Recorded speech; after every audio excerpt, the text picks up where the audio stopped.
Bonjour à tous et bienvenue sur le plateau de We Do Biz pour cette deuxième journée en direct du Salon des Entrepreneurs de Paris. Bonjour Hélène. Salut Mathilde, je suis trop contente de m'incruster dans cette table ronde, c'était pas du tout prévu. Mais pas du tout, c'est les aléas du Salon des Entrepreneurs. En plus, c'est une table ronde gourmande. Je ne vous en dis pas plus. Je vous propose qu'on accueille tout de suite nos trois invités les uns après les autres qui vont passer par l'étape du Pictionary, le fameux Pictionary. Delphine, on va commencer avec toi. Bonjour Delphine, vas-y, viens, n'hésite pas, approche-toi.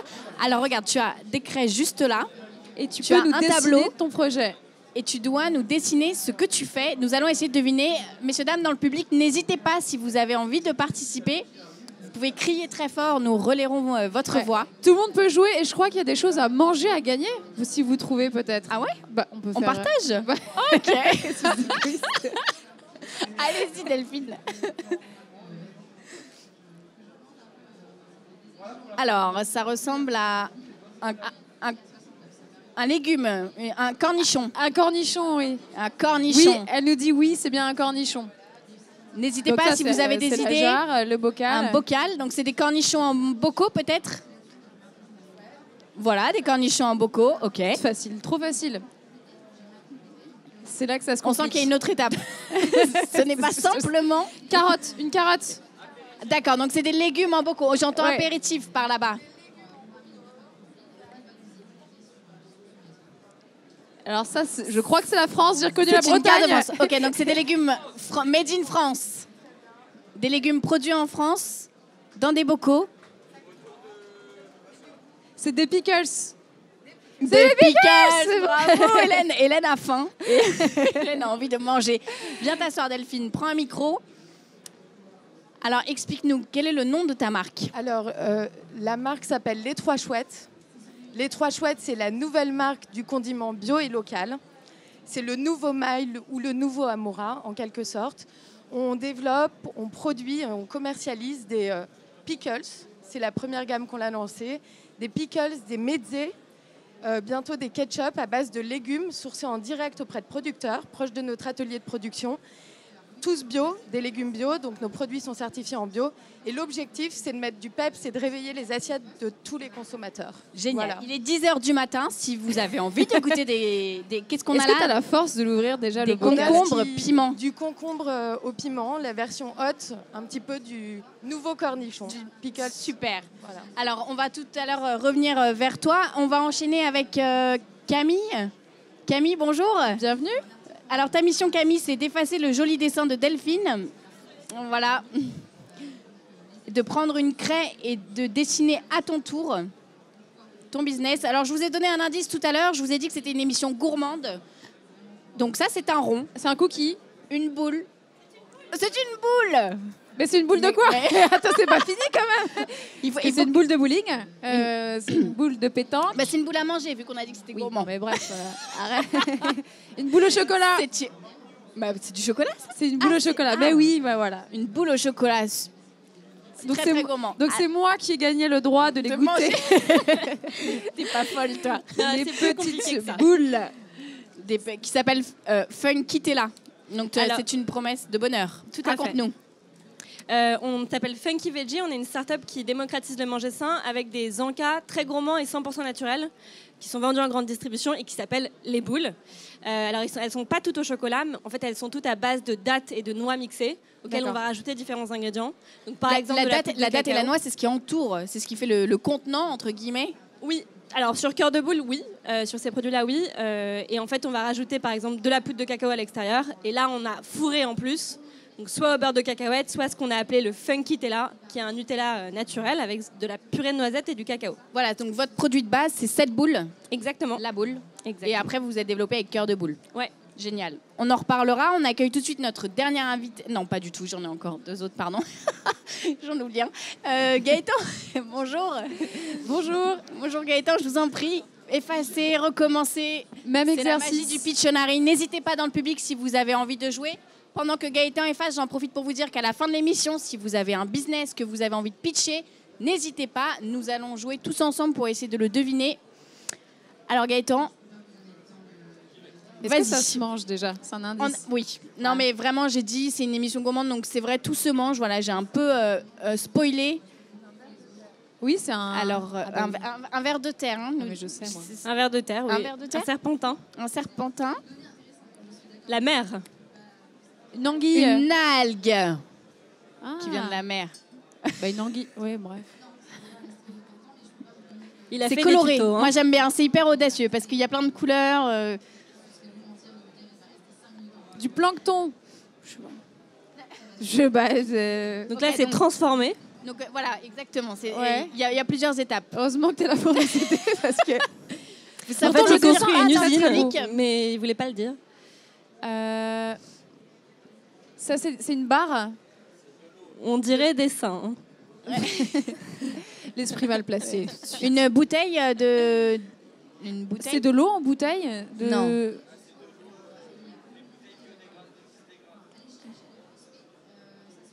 Là, on va avoir besoin d'un coup de main. Gaëtan, je pense qu'effectivement, on va avoir besoin de. Même si c'est un très joli dessin. Non, je crois que tes talents n'ont pas suffi. J'en suis Installe-toi. navrée. Mais alors, qu'est-ce que c'est? Alors, vous n'avez pas dîné? Non, bah alors Moi, non. sincèrement, Tu non. peux nous donner mais, des indices? Pour moi, juste c'est sur très la fin simple. Donc, des micro-algues en haut à gauche Ah, bah, donc, Ah, son micro. Ok. qui sont transformées en farine oui. et ensuite pour faire des applications dans des produits alimentaires, des boissons et des mayonnaises. C'était pas évident non plus. C'est pas évident. Mais c'est pas et mal. Mais ce qui c'était va être pas marrant, c'est facile. qu'on va pouvoir en parler. Ouais, c'est une très belle farine. Donc, donc ça donne la supernaise, entre autres. Exactement. Voilà, tu n'es pas venu On les va mains pouvoir vides. goûter, Qu'on du va coup, pouvoir goûter mayonnaise, en chocolat. en trempant la boule dans la mayonnaise, ce sera délicieux. J'en profite pour accueillir notre dernier invité qui s'appelle Louis. Louis, bonjour. Bienvenue. Merci d'être avec nous. Voilà, alors Louis, pareil, toujours... On va voir si on est meilleur là, Oh, parce ouais. que pour l'instant, c'est pas ça.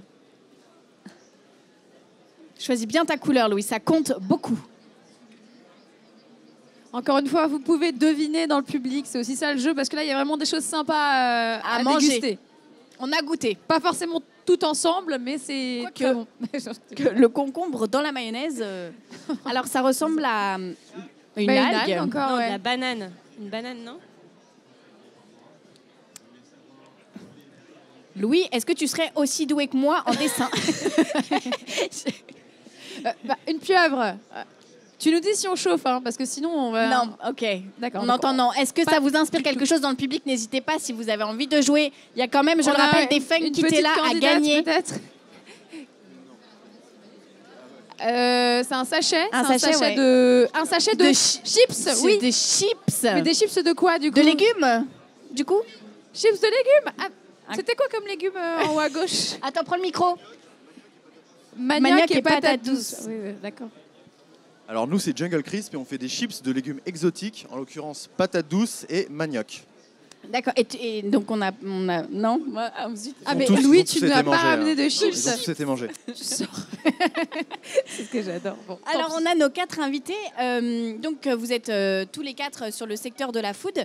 Le thème de cette émission, c'est un peu la stratégie commerciale de l'épicerie du coin aux grandes surfaces. Voilà. Est-ce que vous pouvez nous expliquer peut-être les uns après les autres quelle a été votre stratégie de départ? Quelle était l'ambition quand vous avez créé votre marque? Est-ce que vous visiez tout de suite les grands réseaux de distribution, plutôt le e-commerce? Comment ça s'est passé? Je commence. Allez.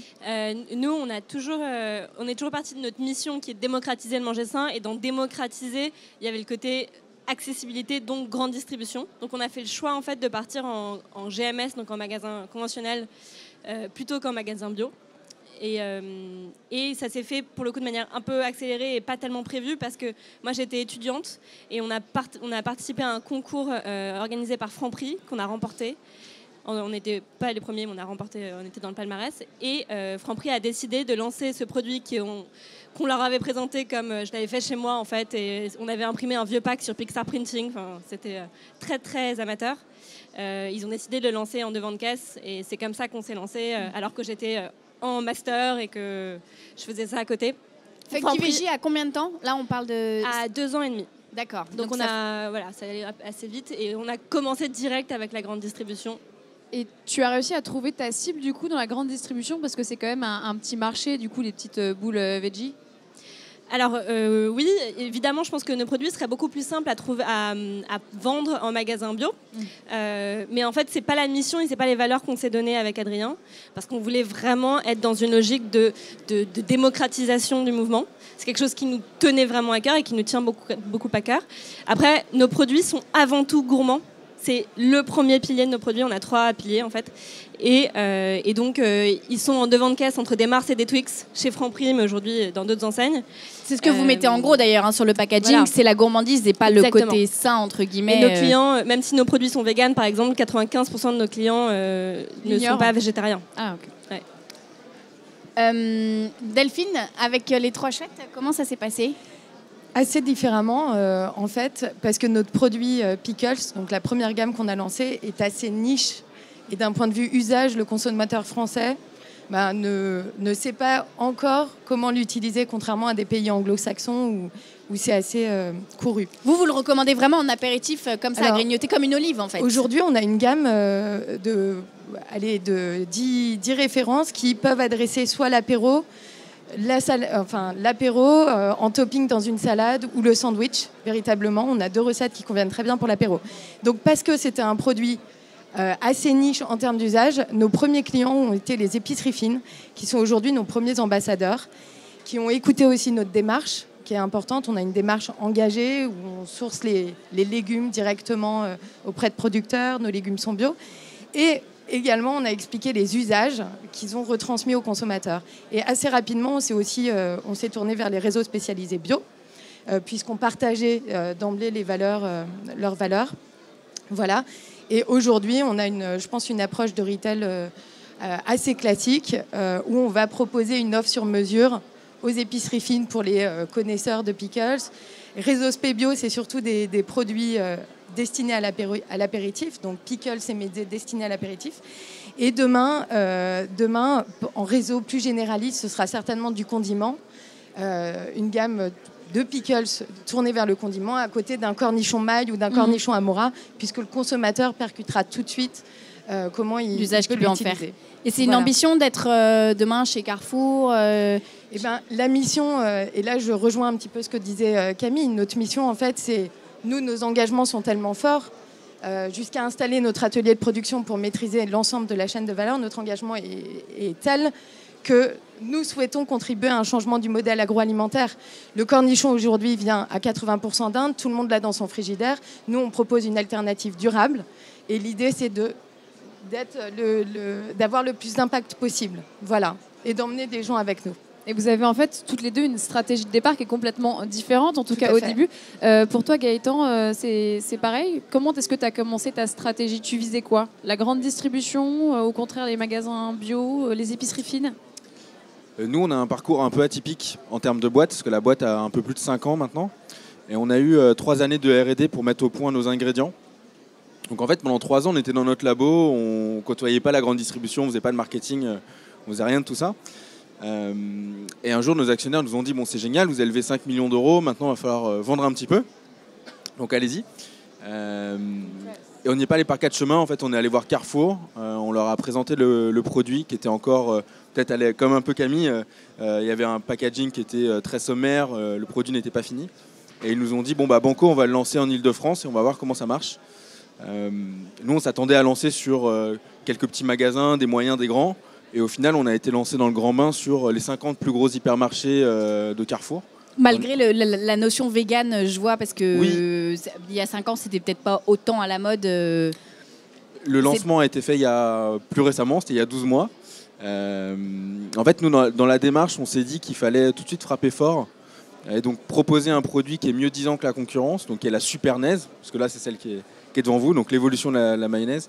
Il fallait tout de suite adresser le plus gros marché. Avec ces difficultés, forcément, quand on est une petite boîte, on n'a pas forcément plein de commerciaux qui vont pouvoir adresser tous les magasins. Mais globalement, au bout d'un an, on est assez content de cette stratégie et ça nous a permis aussi de faire une segmentation de nos gammes, un petit peu comme Pickles souhaite le faire, en adressant donc différentes marques pour des réseaux différents. Donc c'est de se dire, on a un produit qui est intrinsèquement presque le même, simplement il va être produit plus localement pour certaines enseignes, il va avoir des saveurs différentes, des formats, des tailles. Et donc du coup, une marque peut adresser tous les réseaux Et nos meilleurs points de vente aujourd'hui, c'est pas la grande distribution en termes de rotation. En termes de rotation, c'est les petits magasins. Mais oui, j'allais vous dire, parce que c'est peut-être compliqué dans les grands magasins d'attirer l'œil du consommateur sur des produits un peu spécifiques. Généralement, quand on fait ses courses chez Carrefour, on sait très bien ce qu'on vise et les grandes marques frappent davantage aux yeux du consommateur. C'est le mode remarque. Donc nous, on a mis en place beaucoup d'animations dans les magasins pour se faire connaître. Donc au travers de démos, de dégustations, de cross produits avec des steaks végétaux. Maintenant, on a aussi l'avantage en ce moment d'être sur une grosse tendance du végétal, en hypermarché, en super et en proximité. Et nos produits sont simples d'utilisation, c'est des produits qu'on peut consommer tout le temps. Le prix est très accessible, presque le prix de la concurrence qui n'est pas végétal. Donc finalement, pour émerger, ça nécessite aussi d'avoir un appui du siège et de la stratégie de l'enseigne. C'est notre cas aujourd'hui, donc c'est une de mes recommandations pour tout entrepreneur qui souhaite se lancer en grande distrib, c'est d'avoir un appui au sein du siège. Ça, c'est hyper important parce que c'est la personne qui va catalyser l'information, qui va la diffuser et qui va se faire ambassadeur finalement de votre innovation. Et juste avant de te passer à vous, Louis, les grandes enseignes comme ça, elles sont... Comment dire, elles sont volontaires, elles ont envie d'avoir ce genre de produit dans leur rayon ou ça les effraie un peu? J'adore cette question. Au-delà d'une envie, je pense qu'elles ont la nécessité de le faire. Si elles ne le font pas, elles vont avoir des réseaux spécialisés qui vendent directement en ligne, qui vont prendre la place. Ils vont avoir des supermarchés dédiés à certaines typologies de produits qui vont émerger, qui émergent maintenant. Donc pour elles, c'est plutôt une... je ne suis pas analyste en stratégie au BCG, mais je pense que pour elles, c'est vraiment une nécessité d'avoir ce type de produit. On va passer à mon préféré. Dommage qu'on puisse pas le goûter. Non, c'est pas mon préféré, les chips, mais quand même, on aurait aimé goûter ces chips. Toi, tu es parti comment? Toi aussi, c'était la grande distribution, un peu le Graal? Alors, nous, effectivement, on a très vite compris qu'on était sur un produit, les chips, qui était assez peu valorisé. Donc, c'est-à-dire que notre marge, elle n'est pas extraordinaire. Versus d'autres produits qui sont plus valorisés comme le thé, le café, etc. Quand on passe sur Yuka, les chips, c'est pas très bon, quoi. Alors nous sur Yuka, on est vert, donc vous pouvez nous scanner. Bon là, on n'a pas de packaging, mais on est vert sur Yuka. Vert ou vert? On est vert. Ce qui est déjà pas mal parce que les chips habituellement c'est rouge. Donc voilà. Donc on s'est dit qu'effectivement il fallait qu'on aille en grande distribution. Or pour aller en grande distribution, il faut être quelque part. Donc ça veut dire quoi? C'est-à-dire qu'on a dû commencer par le commencement, à savoir tous les indépendants, cavistes, épiceries fines, salades bar, sandwicheries, pour ensuite être en capacité d'aller voir les acheteurs de la grande distribution et leur dire regardez, on est à tel endroit, tel endroit, tel endroit dans Paris, en général des endroits premium, des beaux magasins. Ok, maintenant c'est le moment de rentrer chez vous. Et c'est quoi l'objectif après en fait? C'est de parasiter peut-être la concurrence généraliste, je pense peut-être à vous trois plutôt, ou au contraire d'être une alternative?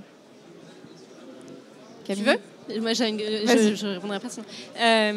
Non, mais je suis totalement d'accord avec ce qu'on disait tout à l'heure, ce que tu disais sur la partie ils sont obligés de changer aujourd'hui les supermarchés.